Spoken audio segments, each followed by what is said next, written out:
Hi, everyone. I had some requests following our staff meeting to go into some of the logistics of how I make videos. So I'm going to do my best to go through some of that on this. I decided to make a video because I thought that would probably be the easiest way to share some of that information with you. So I'm going to try to do my best. I honestly, I'm not an expert, and I am just kind of muddling my way through this. But I will share what I know and we can muddle together. So firstly, I'll let you know that the video that I'm making right now, I'm doing through Google Meet. And so I just opened up a Meet with just myself in it, and I just pressed record.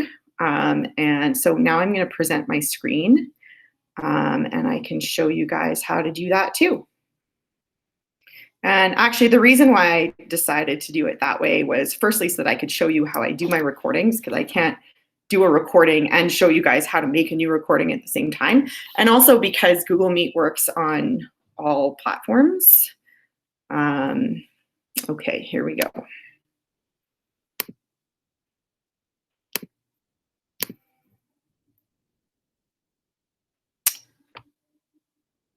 Okay, so I'm presenting my entire screen. So all I basically did was to get this video going, in case that's what you want to do, is I started a new Meet. So now I'm in 2 meetings at the same time. And I'm the only person in here, so I don't have to worry about FOIP or anything like that. And you guys are probably going to see 2 pictures of me on the screen. And so I clicked on these 3 little dots and I pressed record. And when I'm done this recording, I'll do the exact same thing. And the recording gets saved to my Google Drive. It takes a while to save, but it does go in there eventually. So that's essentially how I did that. And I'm sharing my whole screen now so that you guys can see everything. Okay, so I'll close this down. Now, that's not how I record when I'm teaching. When I'm recording, when I'm teaching, I use QuickTime, and I'm on a Mac. But if you have smart software and you want to record, then the recording that comes with smart software, if you go to your applications and go to Smart Technologies, and then just go to Smart Tools, there should be a recorder. Here's the recorder. And whatever recorder, I think the application is different for a PC. In fact, I'm sure it is. You guys can see that QuickTime just popped up here, but it's different on a PC. And if you don't have smart software on your computer, then I'm sure that you can get something installed. There's lots of different software that does screen recordings. So yeah, talk to Cindy and she'll get something on there for you, but they all kind of work similarly. So now I have QuickTime and I use it so frequently, I just keep it in my dock. And when I want to start a recording, I just press File and I go New Screen Recording. And I can see that my mic is working because these little lines are moving up and down, and I'm just using the internal mic in my laptop right now. Ordinarily, I have a mic, as I told you last week, that plugs into my computer. It works pretty well, but it doesn't automatically turn the mic on. So you just click over here and make sure that it's not, that none isn't selected, because otherwise no audio will get recorded. So now that I know that my mic is working, I can just press this red record button. And as soon as, there we go. As soon as I click anywhere on the screen, it'll start to record. I can also click on a corner and then drag like a square or rectangle, and it'll just record that section of my screen. I never do that just because, I don't know, I feel restricted when I do, because sometimes I want to open up other applications and whatnot, and then it won't record those sections. Okay, so I'm going to just click anywhere. And now I know that my recording has begun. And in fact, this little circle up here that my arrow is on right now tells me that the recording has started. So ordinarily, I will like open up Notebook, and I usually have my notes up. And I will, come on, notebook, let's go. There we go. And you know, I'm not at school today, so I'm not writing on a board. So this isn't gonna look very pretty, but there you go. You guys can see me scribble. There we go. And I'm talking. 2 + 2 = 5. There we go. I guess I'm a very competent math teacher. And there we go. The lesson's done. Or maybe I want to pause. So if I want to pause because I get a phone call, or I want to pause the lesson and get students to work for a while, and I want to come back and record later, then don't click this button, because then the whole thing will stop.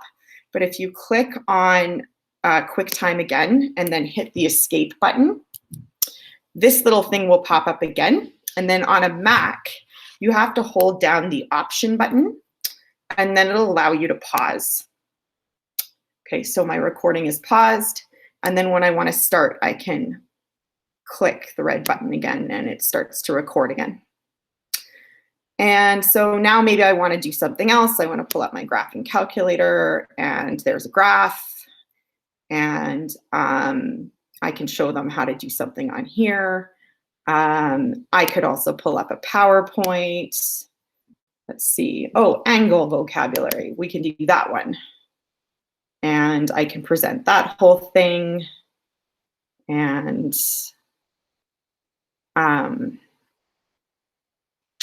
slideshow, play from start. And then I can talk, and I can go to the next slide, and it hears me talking, and yada, yada, yada.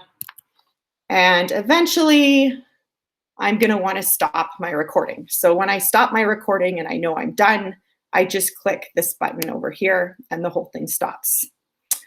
And then I can close this. And when I do, it will ask me if I want to save. So yes, I do. So I'll just call this test. I'm going to save it to my desktop so that it's easy to access. Oh, I just practiced this. So I'm going to replace it. And it takes a minute to save.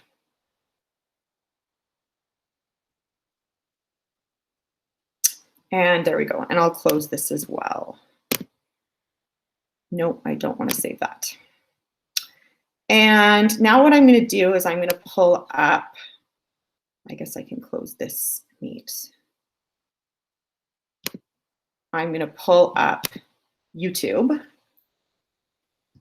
I personally like to put my videos on YouTube just because they're so easily accessible that way. And it's just easy for me to organize them. But I know, some people may not want to put themselves out there. There's also different settings where you don't have to share everything publicly. And if you're logged into your CBE EDU account, then you have a YouTube account as well. So I'm logged into that. So I'm logged into YouTube. And then if I want to upload, I just click on create and upload video. And now I'm going to find here's my test. So I'm going to just click and drag. And now I can, if I want to name it something else, I can. I can select a picture for the thumbnail if I want if I want people to see a picture for what the video looks like. I can choose to do that. I never ever do, but the world is your oyster. I have a playlist for every single class. So I'm not going to add this video to a playlist, but usually whatever class the video is for, I will add it to that playlist. I always say that it's made for kids because there's nothing, inappropriate in any of my videos, even though my own children think that they're super boring. They're not damaging to children. So I always say they're appropriate for kids. And then I just keep clicking next, next. And then here you can choose to save it or publish it. You can also schedule it to be published at a later date. You can make the video private, which means that only you can show the video.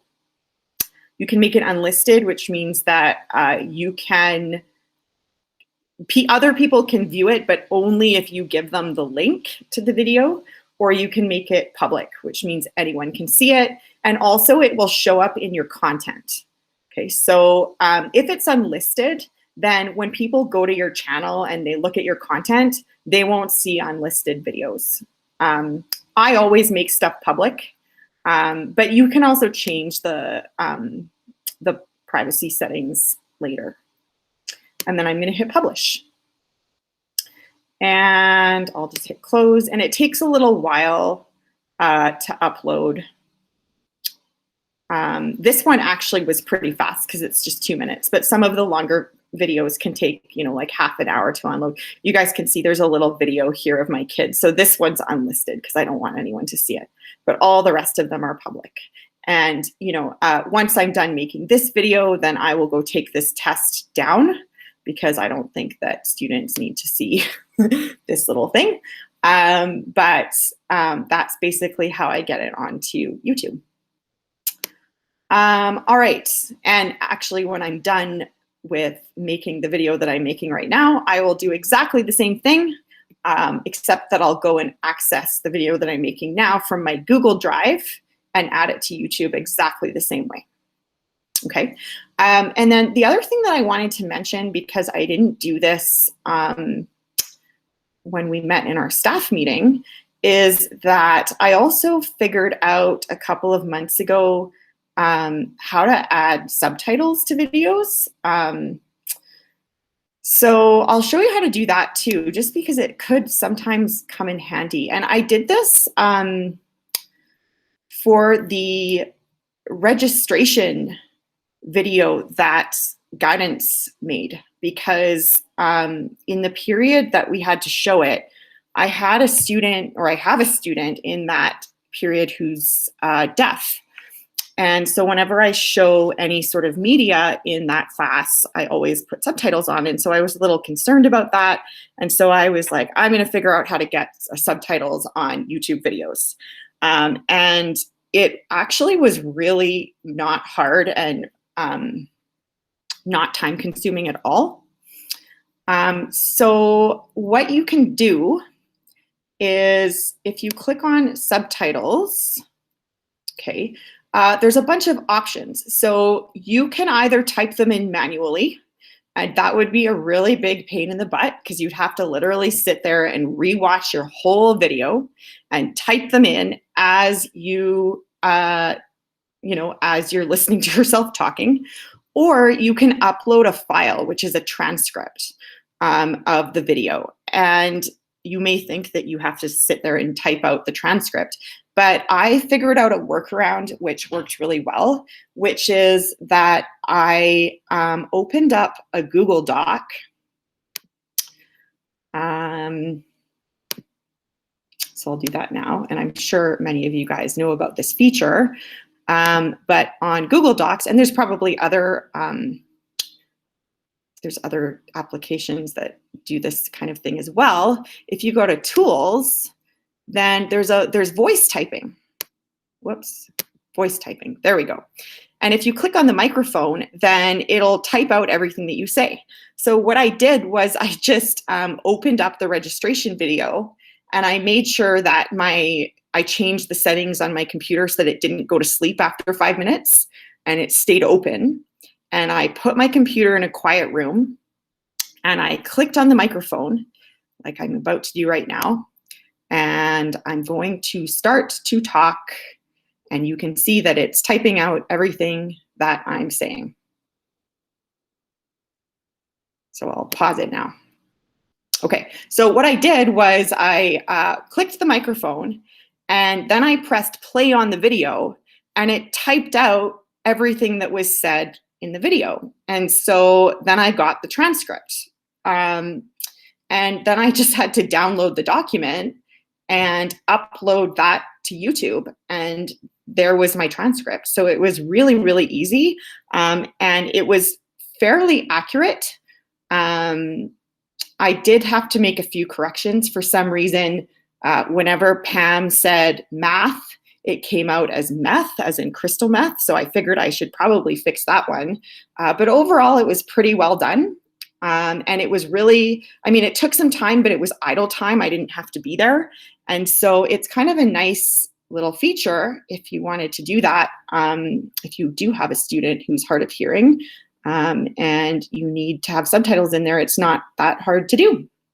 So I wanted to show that to you guys as well. All right, so I'm trying to think if there's anything else that I need to tell you. I also do a lot of recordings on my iPad. And so, you know, when we're doing online teaching, I'll go back to here now.